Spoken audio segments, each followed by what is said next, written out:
So, Disney. Disney.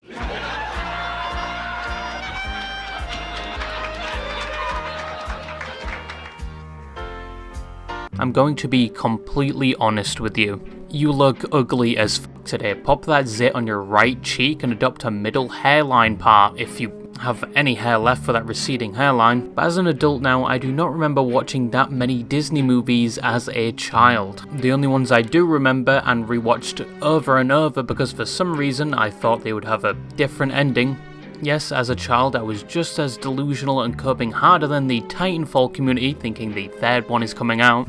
Yeah, if you think EA isn't going to completely bukkake your favourite game or franchise with a 100% win rate, you are delusional. Look what they've done with Battlefront 2. All they had to do was improve the anti-cheat and add the most minuscule chode of content, and the game would essentially receive a mercy res, but they won't. Anyway, bit of a tangent there, but I haven't watched that many Disney movies, especially recently.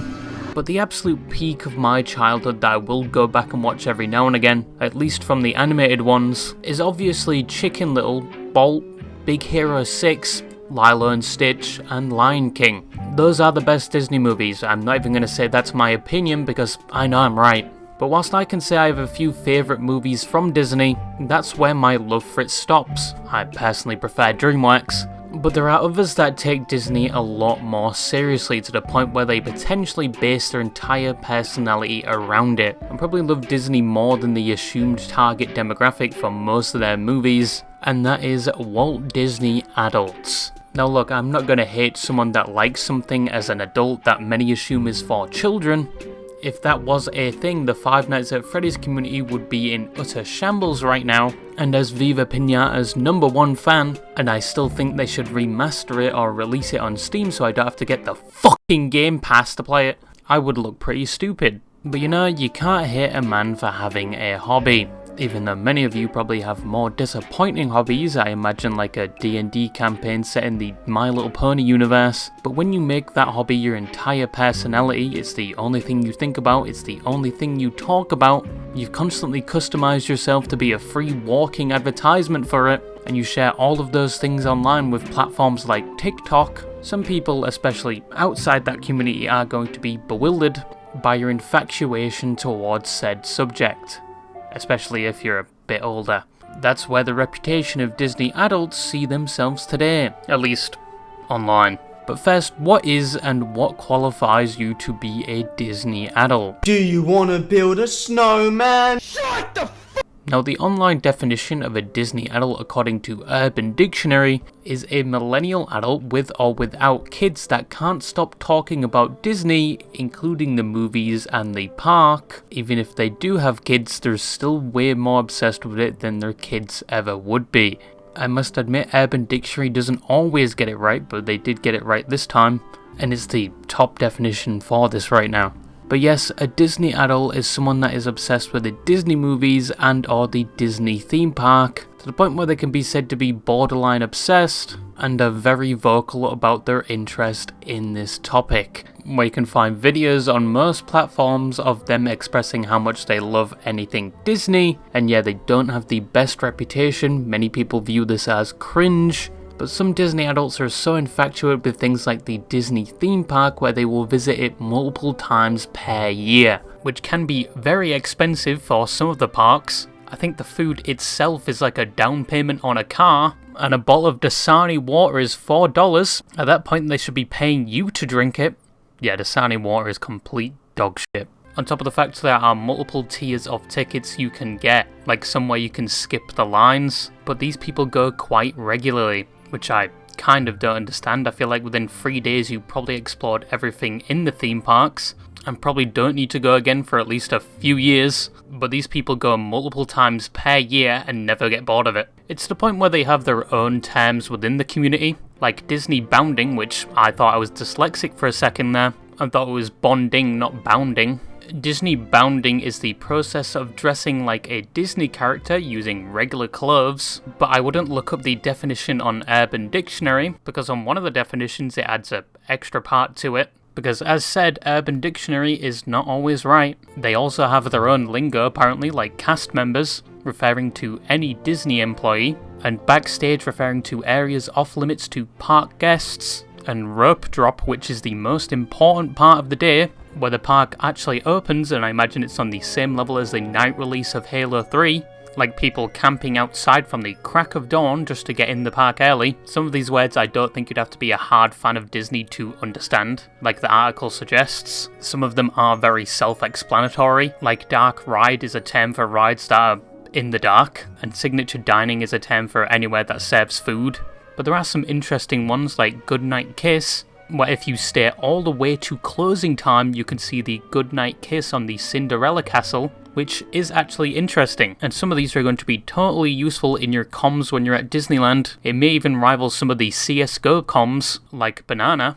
There are also hidden Mickeys, which are scattered around the park, and people find it fun to find them. And there's websites and videos to show you where some of them are, which actually reminds me of following a Gorad Krovi Easter egg walkthrough. Hi guys, Mr. Waffles here, and on this shelf that I'm about to look at, this one here, you can find one of the possible spawn locations. Also, there was a thing which received a lot of attention, which was Disney fans bringing Reborn Therapy dolls to the park, which is a lifelike baby doll that is used for people that may have lost their baby, and is used as a form of therapy and a way to cope getting over the loss, which I don't think it's that big of a deal. It's their way of getting over it, and I don't think they're causing anyone harm.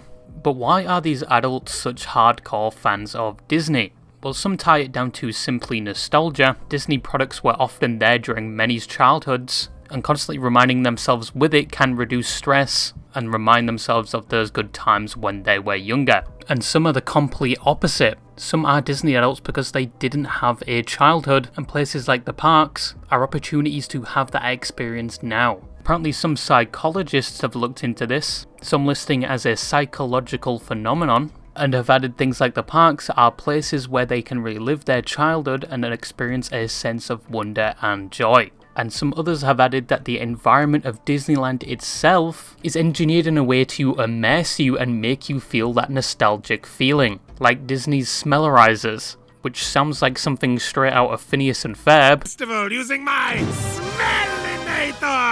But there are little vents, especially on the main street, that are said to be pumping familiar and soothing smells all around the park. For example, as said, the main street is said to smell like candy floss, marshmallows, and popcorn.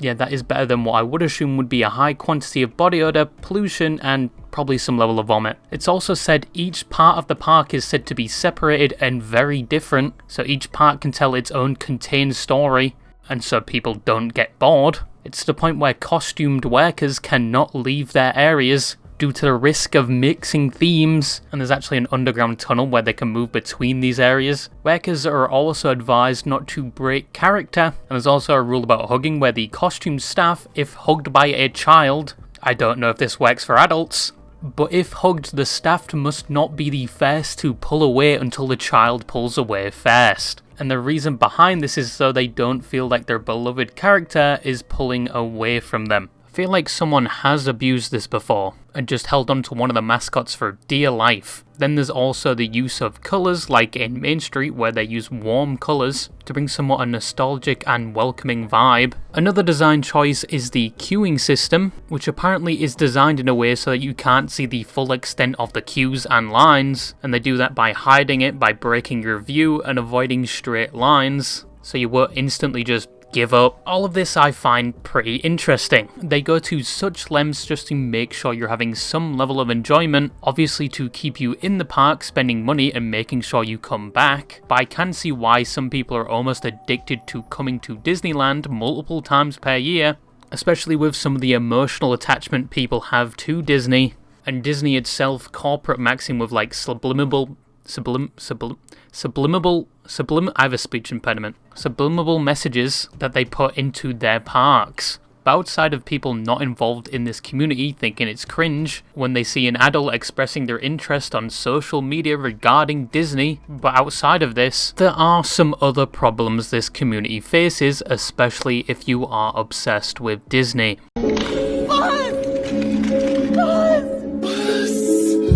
Now, some problems that Disney adults face, once again outside of online scrutiny, is potential financial difficulties. Yes, visiting Disneyland quite frequently may just get you your own real-life rendition of the Lady and the Tramp.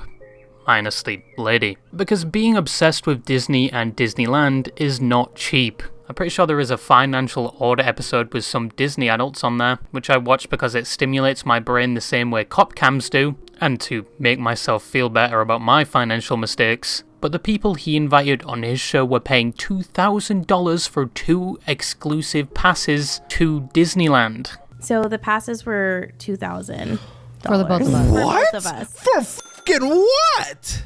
And Mickey and his little mouse? What are we doing? Well, I told myself it would be my treat for like finishing nursing school. You don't get treats if you're not paying your fucking bills. Just to put that in perspective, $2,000 could be half a year of groceries if you're very frugal with it, at least with American prices right now. 8,000 spins on a slot machine, or 2 international flights from America to Japan, with return. And keep in mind, this is just an annual pass. This is not permanent, they have to do this every year, if they choose to. But there are benefits that come along with this pass. Like free access to the parks, you no longer have to pay admission. You also get to cut a lot of the queues on a lot of the rides. And you also get a discount on the food and merchandise, which would be a good thing, and that $1,000 per person would make sense if the discounts weren't only 10% off most restaurants and merchandise places. But I guess it makes sense if you're going there regularly, like 6 times a year for multiple days maybe. But only 10% is just awful. But there are more horror stories of Disney adults maybe being a little bit too addicted to Disneyland. This is from an article about the topic, covering probably some of the most addicted Disney fans, and people within this article probably could be straight up lying. But anyway, one supposed Disney adult said they put off their own son's dentist work so they could afford to go to Disneyland. I'm sorry, bud, if that is true, at that point it's just bad spawn. Poor guy is going to be looking like the stereotype for the British, which is false, by the time he grows up. Obviously, if this was true and a different scenario entirely, like hospital surgery to save his life, I assume they would put off their Disneyland trip to pay for that. Not just say, sorry son, those tumours in your head the size of golf balls that make you look like an organic hidden Mickey? We can't remove them because we're going to Disneyland. Anyway, see you later. Obviously, they wouldn't do that, right? Right? The same article also serves up the statistic that 18% of Disney park goers go into debt just to fund their trip to Disney, which is a terrible statistic, and it also talks about a couple that went to Disneyland 2,995 days in a row. They went to Disney every day for 8 years, which I think is complete bullshit.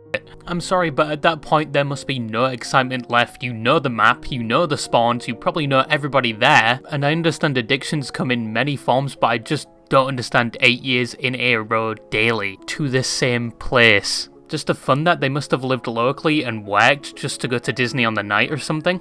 But that is supposedly how far these Disney adults go to support their infatuation with Disney. But some see it as a problem that they support everything Disney does, no matter how good or bad it is. For example, some of the latest Disney movies, and some of them being arguably terrible. Don't worry, I'm not going to make the joke again. But these Disney adults supporting these terrible movies, at least financially, some people believe it will not force Disney to change, and we will see the same quality in movies and series from Disney. I can at least see this point being applied to the Marvel series right now. Previously, every movie used to be a masterpiece, and now it's a hit and a miss every now and again. Deadpool and Wolverine wasn't that bad though, except for that one CGI scene. But I definitely thought Guardians of the Galaxy was pretty good, and I think Star Wars is being treated the same way as Marvel now. Rogue One and the Obi-Wan and Boba Fett series were good. I can't remember any of the other movies, to be honest, and I refuse to believe the 7th onwards exist. But I do see where this critique comes from. People want Disney, and especially the Marvel franchise, to go back to how it was, and holding their wallet hostage is one of the ways to do that. But I don't think Disney adults are seriously the only ones financially supporting them. If they were, they're doing a terrible job at it because some of their movies are losing millions in the box office. So probably now is a better time than ever for them to reflect on the quality of their movies. Clanker is our word. However, you can call us Clankers. The main critique against Disney adults is just that they are cringe, and adults shouldn't be this infatuated with Disney. But there are Disney-themed fleshlights, just so you know. The image of Mike Wazowski tube-shaped is still burned into my memory. and what they did to Mater was even worse. But anyway, yeah, a lot of people make fun of Disney adults online. It is a theme on some platforms to impersonate them, and some unironic ones have turned off their comments due to all the flack they got, and people not saying the nicest of things. But hey, as long as you aren't harming anyone or shoving your obsession down other people's throats, financially making yourself bankrupt, and I don't know, neglecting your children, then you're fine to like whatever you want. Personally, I've moved on to making fun of the Hearts of Iron players. They're all femboys, and some cried like little bitches when they added the No Step Back expansion. You can enjoy most things like Disney at any age. Disney millennials or adults exist, and they're just probably trying to relive their childhood. Yes, some are a bit obsessed, but most aren't harming anyone, and they aren't hogging the theme park from your kids. Like I saw online, they're all trying to have fun, not rob kids of theirs. But I will say Disney needs to make better movies, but then again, the live action of How to Train Your Dragon is dropping soon, which is a series I hold near and dear to my heart, and I fear I may be sorely disappointed. The Burger King meal apparently isn't that bad as well, but it is Burger King, so you do need poison resistance if you are dining there. But yeah, that's all I had to say, and bye bye.